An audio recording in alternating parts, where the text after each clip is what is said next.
নমস্কাৰ the local চেফৰ আন এটা নতুন ৰেচিপি ভিডিঅ'লৈ আপোনালোকক স্বাগতম জনাইছোঁ। আজিৰ ৰেচিপিত মই ৰান্ধিম নৰসিংহ পাতৰ সৈতে পনীৰ তৰকাৰী। আহকচোন এই ৰেচিপিটো মই কেনেকৈ ৰান্ধো এই ভিডিঅ'টিৰ পৰৱৰ্তী অংশলৈ আমি আগবাঢ়ি যাওঁ। আজিৰ এই পনীৰ আৰু নৰসিংহ পাতৰ ৰেচিপিটোৰ বাবে আমি লৈছোঁ 150 গ্ৰাম পনীৰ আৰু এই পনীৰখিনিক আমি ডাঙৰ ডাঙৰ কিউবত কাটি লৈছোঁ আৰু লৈছোঁ নৰসিংহ পাত প্ৰায় ডাঙৰ বাটিত এবাটি। এইখিনি ভালদৰে আমি ধুই লৈছোঁ আৰু লৈছোঁ কেঁচা ধনিয়া পাত, 3টা পিঁয়াজ, 7টা পাতি জলকীয়া, 15 পৰা 20টা নহৰু ফুটা, 1 ইঞ্চি আদা আৰু লৈছোঁ 3টা লং, 3টা ইলাচি, 2 টুকুৰ ডালচেনি আৰু 1 চামুচ নিমখ। ইফালে গুড়া মছলাৰ ভিতৰত আমি লৈছোঁ প্ৰায় 1 চামুচ জিৰা গুড়ি, 1 চামুচ ধনিয়া গুড়ি, 1 চামুচ হালধি গুড়ি, 1 চামুচ ৰঙা জলকীয়া পাউডাৰ আৰু 1 চামুচ পনীৰ মছলা আৰু লৈছোঁ 2টা শুকান জলকীয়া আৰু 2টা তেজপাত।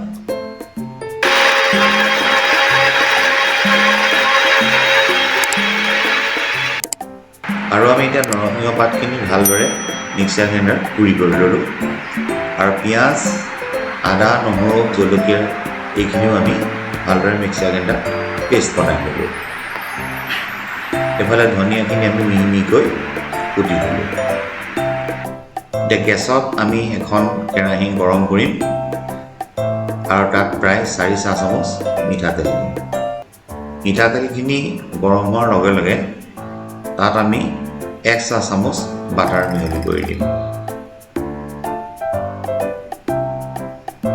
বাটাৰখিনি মিঠাতেলৰ লগতে যাতে ভালকৈ মিলি যায় তাৰ বাবে আমি এখন হেতাৰে লৰাই দিম।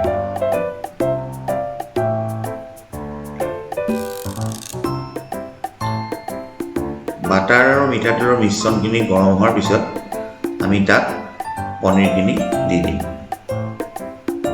আৰু এখন হেতাৰে ভালকৈ লৰাই দিম যাতে পনীৰখিনি বাটাৰ আৰু মিঠাতেলখিনি লাগি যায়।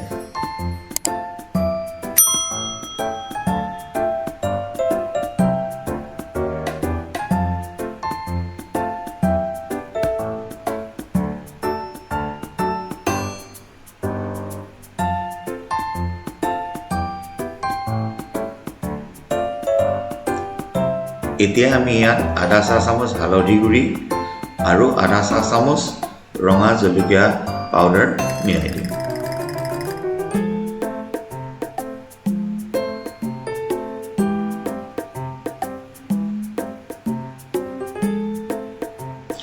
এতিয়া এখন হেতাৰে আমি ইয়াক ভালদৰে লৰাই দিম। ইয়াক আমি তেতিয়ালৈকে ভাজিম যেতিয়ালৈকে পনীৰখিনি এটা ৰঙচুৱা ভাৱ নাহে।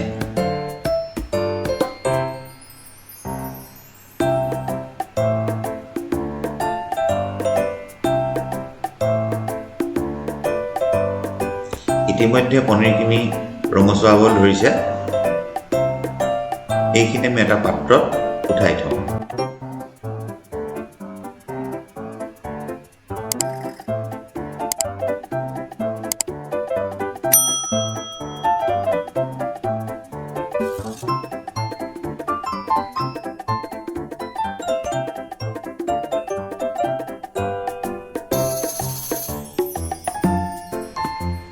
এতিয়া এইখিনি তেলতে আমি আৰু অলপ মিঠাতেল সংযোগ কৰিম।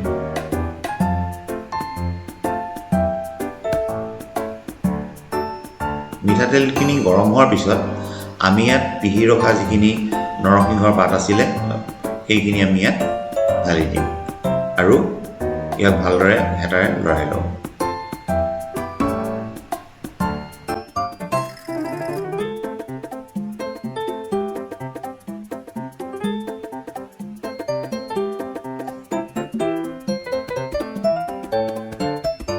এইখিনি যেতিয়া উতলিবলৈ আৰম্ভ কৰিব তেতিয়া আমি ইয়াত পিঁয়াজৰ পেষ্ট আৰু আদা নহৰু জলকীয়াৰ পেষ্টখিনি মিলাই দিম।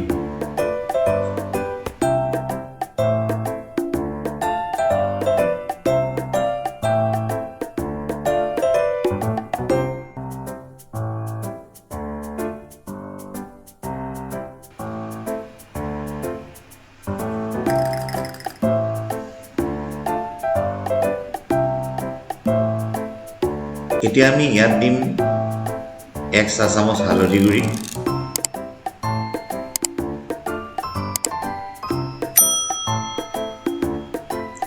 সোৱাদ অনুসৰি 1 চাহ চামুচ নিমখ আৰু ইয়াক পুনৰ হেতাৰে ভালকৈ মিহলাই দিম।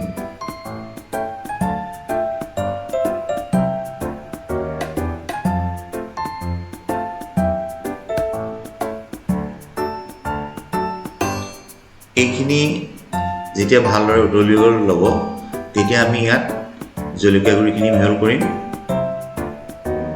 1 চাহ চামুচ জিৰা গুড়ি দিম,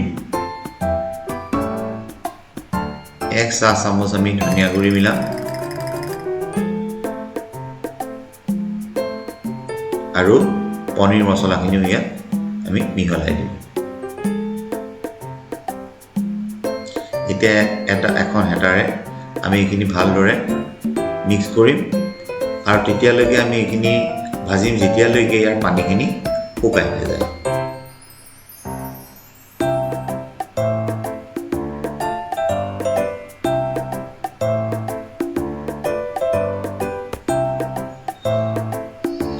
ইয়াৰ পানীখিনি শুকাই যোৱাৰ পিছত আমি ইয়াত বেলেগকৈ গৰম পানী মিহলাই দিম।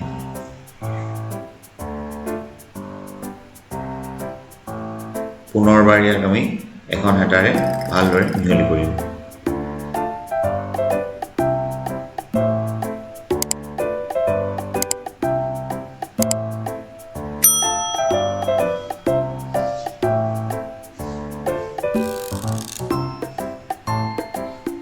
এইখিনি যেতিয়া উতলিবলৈ ল'ব তেতিয়া আমি পুনৰ ইয়াত 1 চাহ চামুচ বাটাৰ মিহলি কৰি লওঁ।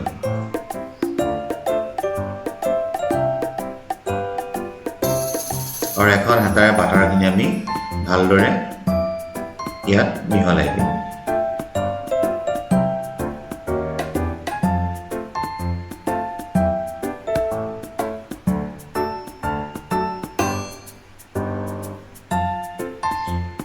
এই মিশ্ৰণখিনি যেতিয়া বকবককৈ উতলিবলৈ ল'ব তেতিয়া আমি ইয়াত আগতীয়াকৈ ভাজি ৰখা পনীৰখিনি মিহলাই দিম।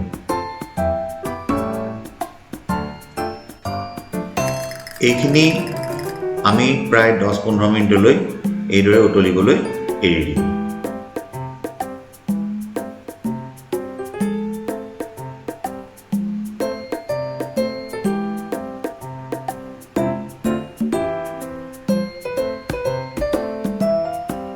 ভালদৰে মিশ্ৰণখিনি উতলাৰ পিছত আমি এইখিনি গেছৰ পৰা নমাই কিছু ঠাণ্ডা হ'বলৈ ৰাখি থওঁ আৰু গেছত আন এখন কেৰাহী লৈ তাত আমি 2 চাহ চামুচ মিঠাতেল গৰম কৰিম।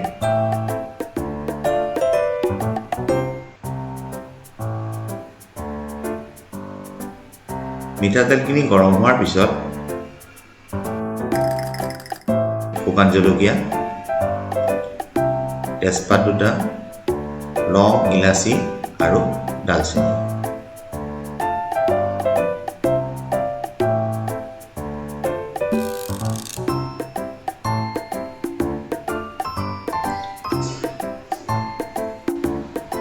এইখিনি ভাজ খোৱাৰ পিছত আমি ইয়াত পনীৰ আৰু নৰসিংহৰ তৰকাৰীখিনি ঢালি দিম।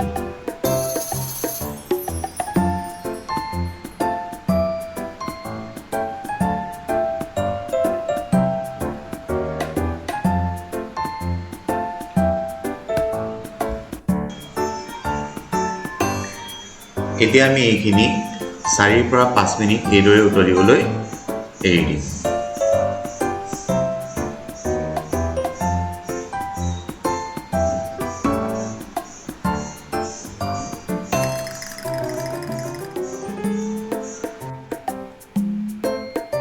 নৰসিংহ আৰু পনীৰৰ এই তৰকাৰীখিনি যেতিয়া এটা গ্ৰেভি অৱস্থালৈ আহিব তেতিয়া আমি বুজিব লাগিব যে এই তৰকাৰীখন ইতিমধ্যে সম্পূৰ্ণ হৈছে